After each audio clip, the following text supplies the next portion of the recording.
Escapism is described as the tendency to seek distraction and relief from unpleasant realities, especially by seeking entertainment or engaging in media consumption. This is often associated with fantasy, for example. In this channel, we're fans of it, and I've talked briefly about it in various videos, always mentioning how a game or movie can provide this feeling. Escapism is one of, if not the most common motives for engaging in media use. It is a complex phenomenon that involves specific motivations, cognitive decisions, emotional states, media choices, and media use periods. Social media now can be considered part of this phenomenon, although not much is known regarding its prevalence and mechanisms of it. Perception comes into play here as well, and for example, social media does not have this effect on me. While I might find entertainment now and then as well as relevant or even relatable videos or posts, it doesn't really have the same effect, although I've heard it does to other people. I find it a little stressful at times. Excess is bad in general, but I think it is easier not to feel the negative effects of excessive escapism seeking through media. I have used substances, alcohol and tobacco for a period of time in my life, and the effects were noticeable, and it's somewhat more palpable and easier to recognize that I had to draw the line at some point. Recently though, spending time with my thoughts, which is something I don't like doing often due to fear, panic and anxiety, I discovered that my mind has gotten used to this phenomenon. From the moment I wake up to the moment I go to bed, I can't allow myself to spend time with my thoughts. I just have to consume media.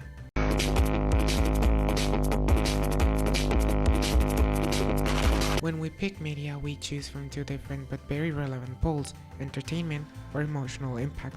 A fistfight between overlooking the situation and being entertained, or transported to a different space, or a somewhat accurate and meaningful representation of a set of emotions that will either resonate with us or teach us something in some way, whether it is through the story, characters, and even gameplay. This is a distinction that I made unconsciously. Do I play something like Fallout to shift away, where choices are somewhat important and I can pick what I want to do? Or do I lock on my emotions in something like Night in the Woods, where a bunch of vector anthropomorphic animals struggle with some of the exact things I'm going through? I never truly considered this, but this is one of the reasons I'm scared or afraid to interact with media like this anymore. Why I have shifted away a little bit from things like this, and this is also the reason why certain films become almost unwatchable to me. Hedonic versus eudaimonic, the moods that meaningful media create and evoke. Hedonic is referred to as pleasure-seeking, painless, fun, engaging, and something that focuses on the present moment, something that we can find satisfying, and something that creates base wants and needs and a sense of general fulfillment. Eudaimonic is referred to as something more serious that evokes mixed emotions, tragedy, inspiration, and sadness, something with higher needs and ethics that evolves around self-growth and understanding and making use of critical thinking. Most psychological research into hedonic and eudaimonic motivations for media consumption has conceptualized these motivations as traits rather than as states, and was determined that long-standing hedonic and eudaimonic motivations do influence entertainment preferences.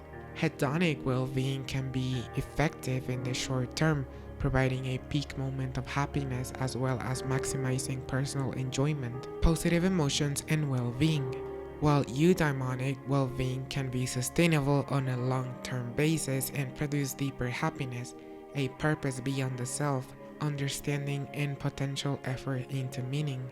I will attempt to apply this on a more practical setting. I'm gonna use 3 different examples for each. Under hedonic, we have a game like Animal Crossing, a film like Baby Driver, or a series like The Queen's Gambit. Under eudaimonic media, we have a game like What Remains of Edith Finch, a film like The Power of the Dog, and a series like Black Mirror. I would also like to point out that there is exceptional stuff out there that manages to start hedonic and then turn eudaimonic midway or stay dynamic and vice versa. Night in the Woods can fit in here, but media like Hotline Miami, a film like Another Round, and a series like BoJack Horseman. I'm not implying one is necessarily better than the other, they're just different and they are entirely dependent on the situation and the person behind the decision. I personally find myself eventually abandoning thinking and engaging less and less with hedonic media. It was just temporal for me. And while eudaimonic media is not present on a daily basis necessarily, nor does it bring me the same amount of joy, it has stayed with me for years and years. It's been 6 years since Firewatch was released, 5 since Night in the Woods, and 7 since the first Life is Strange. Yet they're games that have taught me many things throughout the years and that have planted emotions, ideas, and thoughts in my head. Most recently, Night in the Woods came to mind strongly because of my current life situation, living in a Rust Belt-like town, just turning 22, facing different responsibilities, dealing with different mental health issues that were not present before, like depression and panic, and struggling to move out of here and save money with my girlfriend, while we're being crushed by the depressing and looming atmosphere of our hometown and the socio-economical situation. Hey, we're like the animals from that game, is what she said. I personally wasn't totally aware of the distinction between hedonic and eudaimonic media, and I don't think it necessarily is something practical. But it does bring light into our choices. Why do we choose to engage with X or Y? Why now and why not?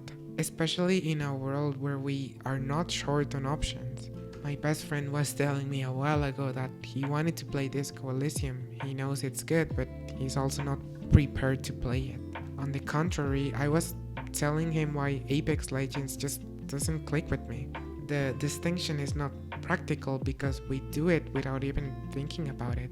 It's part of our cognitive process, but being aware of it, I do consider it important. This was inspired because I was scared or not motivated enough to replay Night in the Woods, which is ironic because it has been a game that I've loved for years. Instead, I've been spending time on Fallout 4, which after endless replays and more than 1,000 hours of playtime, I keep coming back to it. I haven't even tried new mods. I've reached a point where I'm content with my mod list. I just spend time doing whatever. And upon little analysis, I came to the conclusion of why and decided to write this instead. The feeling of escapism through media is something that's extremely rooted in our society now, and we don't even realize it. I certainly didn't until now. It's something so simple yet thought-provoking at the same time. And it certainly is hard to do something about it because that's just how our society works. I don't want to end this video on a grim note. This was merely an analysis. Feel free to form your own conclusion. I'm also aware that many people consume different types of media, so obviously it won't be the same. And well, lastly, if you're struggling, try to go to therapy if it is possible. Anyways, thank you so much for watching. If you enjoyed this video, please consider leaving a like and subscribing, and if you feel like supporting me on a more personal level, do check out my Patreon. It will be listed in the description down below. Take care.